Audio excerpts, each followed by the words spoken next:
Today I will paint baby Jesus.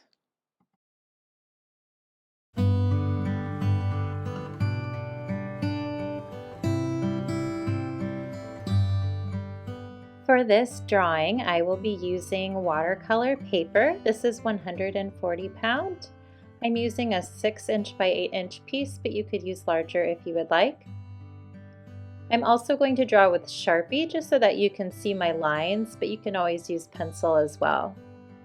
I'm going to start off a little bit above halfway, and I'm going to make a U shape for the bottom of baby Jesus's face. I'm drawing nice and slow, making a nice wide U. And I'm going to go ahead and draw the top of the baby's head as well by finishing off. It's not quite a perfect circle. Next, I'm going to add just some dashed lines that are kind of diagonal for baby's hair. I'm going to have those kind of come down a little bit more on the sides. I'm going to go about halfway down the face and make 2 closed eyes. I'm also going to make a little line for the nose that's very similar. I want to keep it very simple. And then just a little straight line for the mouth so the baby looks like he's sleeping. I'm just going to add little bumps on the side of the head for the ears. And now I've got his head complete. Next, I'm going to start off to the side, and I want to make kind of a V shape underneath his head. This is where the fabric is going to come and wrap around the baby. And I'm going to start kind of pulling these lines around from the sides and then down and in towards the center. And I'm going to do that on both sides to make it look like he's wrapped up in swaddling clothes until I get to about the bottom of where his little feet would go. And I'm going to extend these lines a little bit so that they look like they kind of go diagonal around his body. I may not do every line, just kind of indicate some of the lines wrapping around. Next, I want to indicate the hay that he is lying in because he is in a manger. So I'm going to start by his body, and I'm going to make these kind of crooked lines that are coming out and away from his body. And they're going to go towards the outside edge of the paper. They can overlap each other, but always kind of starting at the baby and working my way around, starting at the baby and going away from him, making crooked lines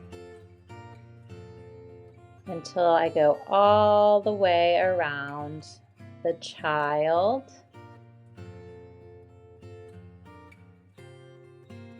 I'm trying to make them a little bit different each time, and I'm trying to overlap some of them as well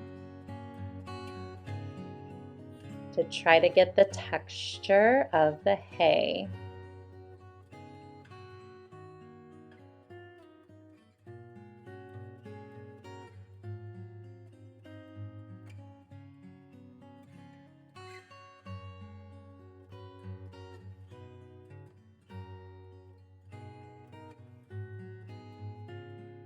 Next, I want to kind of indicate where the outside edges of the manger are. So I'm going to start adding some vertical lines on the side and some horizontal lines on the top and bottom.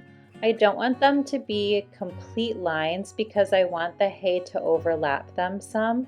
So I'm going to try to have some of the hay kind of go in the place of where the lines would be, so it looks like it's kind of hanging out over the sides of the manger.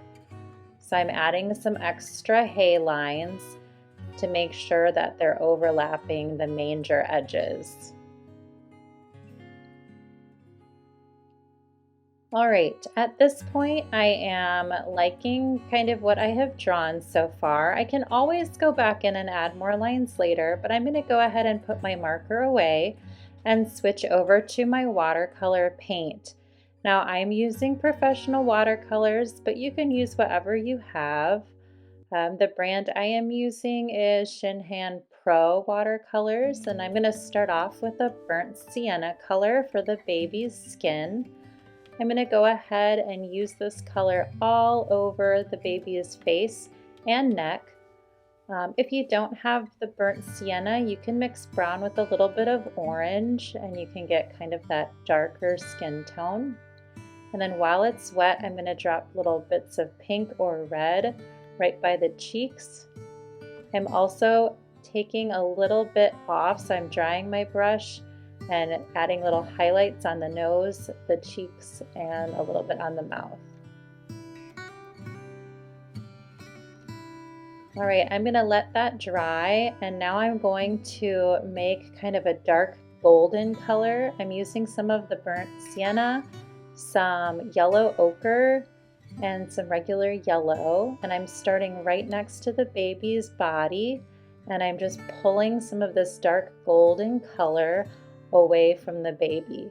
Now I do have to be careful by the head because I don't want the color to mix with the skin color. So if that's still really wet, you may have to be really careful. My lines are thick enough that I can stay kind of away from the color that I have on the baby's head. But I'm trying to kind of start with this darker color and pull it away from the baby in kind of a rough line. Next, I'm using the lighter yellow, or just regular yellow, and I'm kind of connecting it to the dark color and pulling it out farther away from the baby. So having the dark right next to the baby and the light farther away from the baby gives the idea of kind of like the baby lying deeper into the hay. A little bit of a shadow or shaded area where the baby's lying. So I'm trying to connect the two, the dark and the light, all the way around the hay. Notice that some of my yellow is going outside of the manger lines too, so I'm trying to kind of follow those hay lines outside the edges of the manger.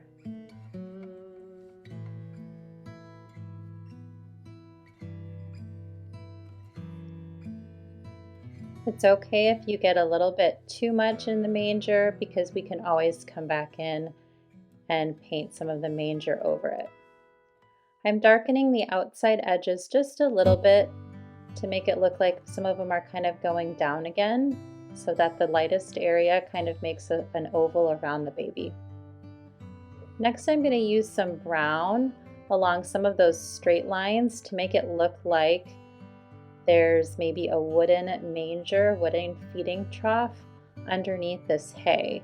So it doesn't matter that the hay is still a little bit wet. It's okay if the colors bleed together a little bit, but I'm just trying to touch kind of the areas next to those straight lines that I added to make it look like that manger's underneath the hay. All right, I'm going to let that part dry, and now I wanted to add some dark hair on the baby. So I'm just using black, trying to be really careful to keep it right in where the baby's hair is. I also wanted to add a little bit more rosy cheeks to the baby's skin because they got a little light. So I'm just going back in with a little bit more red and adding a little bit more red to the cheeks. If yours got rosy enough right away, you don't have to worry about this step, but mine were a little bit light and I wanted it to be a little bit more rosy. So I'm just going back in now that the face is dry and adding a little bit more of the rose color. I also want to darken where the baby's chest is, so I'm just going back in with a little bit more of my burnt sienna and darkening that. All right. Next, I want to add a little bit of shading to the swaddling clothes that are wrapped around baby Jesus. And so to do that, I am mixing a little bit of kind of a grayish color, blue and brown, make kind of this nice bluish gray. And I'm starting by adding just a real watery, light mixture of this color all along the outside of the swaddling clothes, just to give it a little bit of a shadow. And then I'm kind of tracing along my lines with this color too. So anywhere that I had my Sharpie lines originally put in, I'm going back in with this shaded color, this blue-gray that I mixed using blue and brown to add a little bit of shading. All right, I'm gonna just go over some of the areas of hay a little bit more. I feel like I could have a little bit more contrast, so I want to add a little more dark, especially right around the baby, because I really want my most contrast to be right next to where the baby meets the hay. So I'm just going in with more of a brown, and even mixing a tiny bit of blue with it too will make it darker. And I'm trying to darken the areas right around baby Jesus. So I want that to look a little deeper, a little darker near the baby.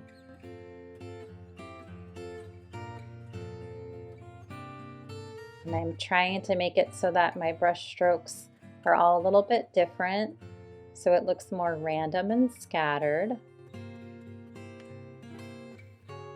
And then I'm bringing it all the way around, trying to make it darker towards the center, and then it can get a little bit lighter as it comes out. I really like to have a variety of value in the hay area. So I like having the dark and the medium and the light values. That just gives it a little bit more depth and dimension.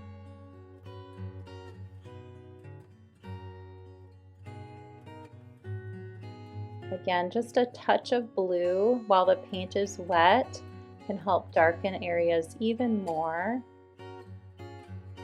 If you want certain areas to be a little extra dark.